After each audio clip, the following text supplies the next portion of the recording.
Harden and Embiid were asked if this season would be a disappointment if they didn't go to the championship. And I know what Eric thinks on this one, but James flat out, Harden said, we're not answering that question. So the good thing about this show is we can answer these types of questions.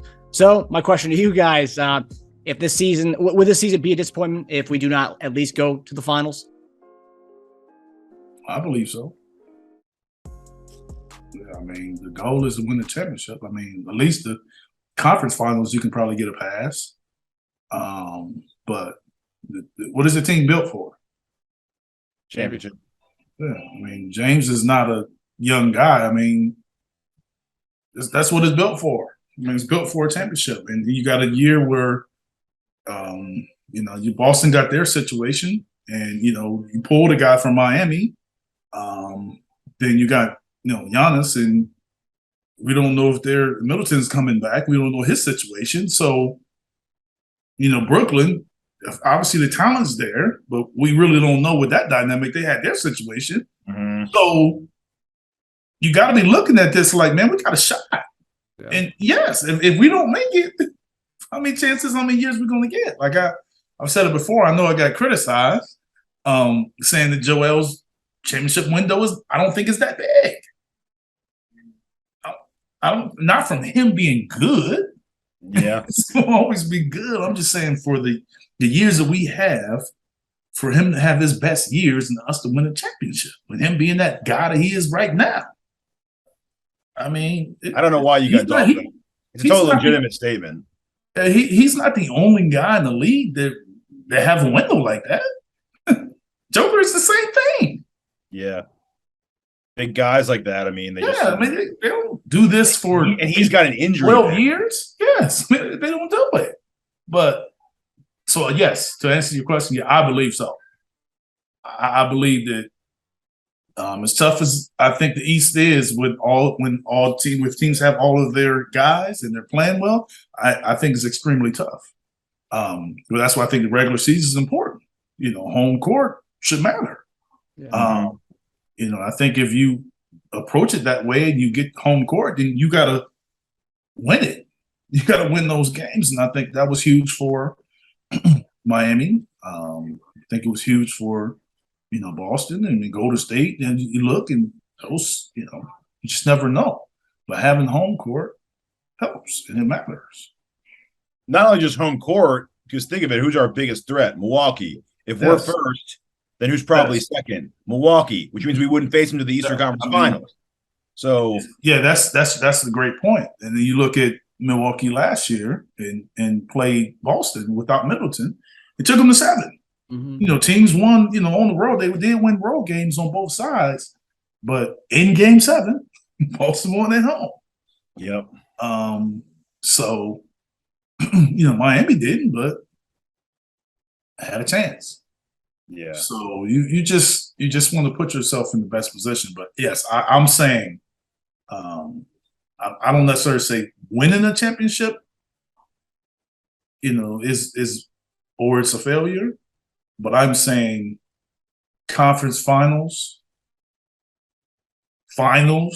yes.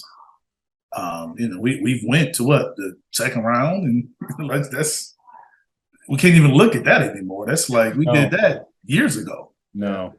So you got to get to the point where it's almost like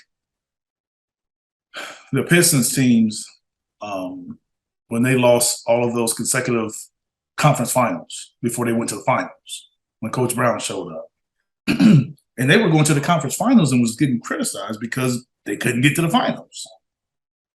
So, we hadn't gotten to the conference finals, so it may get a pass by making it to the conference finals. But that being said, it would depend on how that series would go. Yeah. If you lose, how you lost. You know what I'm saying? Yeah. If you, like Milwaukee last, you lose in Game 7. Yeah. Then it may be like, well, how you played individually or adjustments or this and that, but it wouldn't be looked at as a failure. Mm-hmm. It just maybe that game is disappointing. But the season wouldn't be, but look, at this point. But other than that, yeah, that's how I see it. I mean, I'll be disappointed no matter what, right? So unless we I'll be disappointed. Yeah, but is it overall disappointment? I would say an improvement would be. I don't think that'd be disappointing. I mean, not a failure. I'd say going to the Eastern Conference Finals, but then it goes down to how do we lose the Eastern Conference Finals? Yes. Does Embiid get hurt again, and then where he's out 3 games, and then we have to like patchwork and try to come back when he comes back? That's been the rough part about our losses in the playoffs. They've all been either an Embiid injury or some kind of weird flu that he's had. So one way or the other, we never really had a legitimate full playoffs of like health, but that happens. It's got to play with what you're dealt. But yeah, I mean, if we made it past the second round, though, all those Sixers second round exit jokes would go away. That's cool, right? So at least we have that. Tired of seeing those. I mean, if we lost in the finals, I'd still be pissed off, even when we made it there. But it is an improvement. Yes. So I'd say Eastern Conference Finals. I wouldn't be like, I don't consider it a failure, but I want to see how it would go down that way. Yes. How it would go down would matter, whether it's most people would consider it a failure or not. It's a failure of the season. Mm-hmm. Like Eastern Conference Finals, the Kawhi bounce. What would happen? Would you be disappointed there? Very disappointed in the loss, and you know what I'm saying, but not saying, "Hey, we got a disappointing season." Like when that happened with Kawhi, we looked to like, man, we could have won. We could have won that. Then trying to win it, but we didn't look at that season as a failure. We looked at what could have been because it was dissolved after that. Yeah. Well, because this is what I'm saying. This is the first year that we've kept who we had and built off of it in a long time, because the Butler year, that was all mid-season acquisitions. We totally changed our roster up. We had no depth. We stripped our depth. The next year, we flipped it and went the whole Horford, Josh Richardson thing. That didn't work.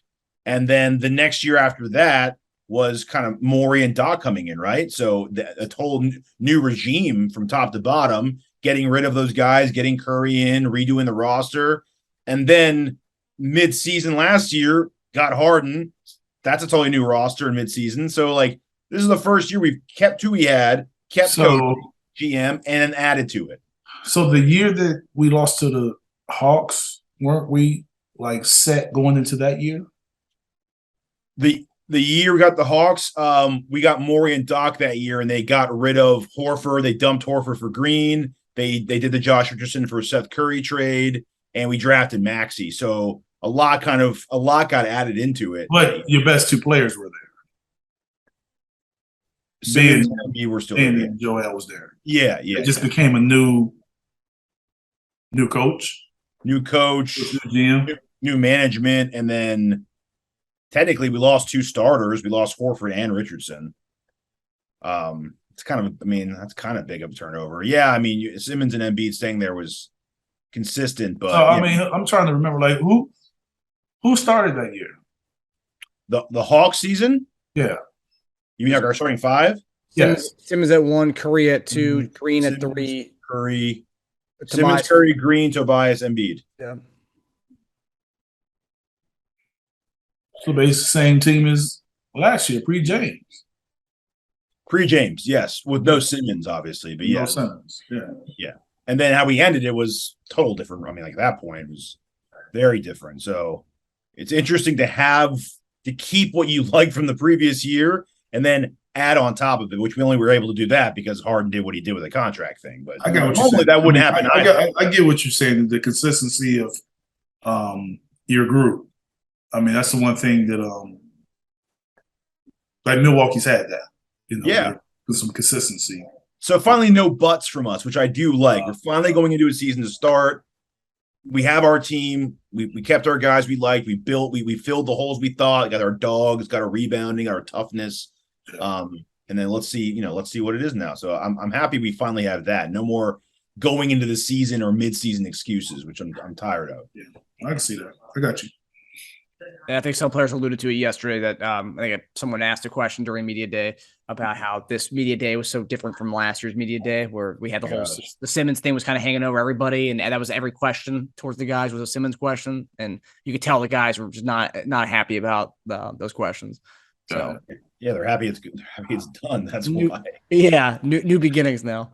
And then just for those who who are watching or listening, we haven't been to a conference final since our guy Snow was manning the ship. That was a long time ago, fellas. A long time ago. At that time, I had one child. Got a basketball team now. I like that. So yeah, a while. So I think if we just get to that, and if we lose 6-7 games in a heartbreaking fashion, or it's a close series, I think that would be a win for. Yeah, I mean we'll be disappointed. Oh, happen, but as a whole, like when you look back, there will be positives to draw from that kind of season. I don't think it'll be there's nothing to draw. Yeah, I'll be throwing temper tantrums, tearing my jersey off, and crying myself to sleep that night. Yeah, that does happen.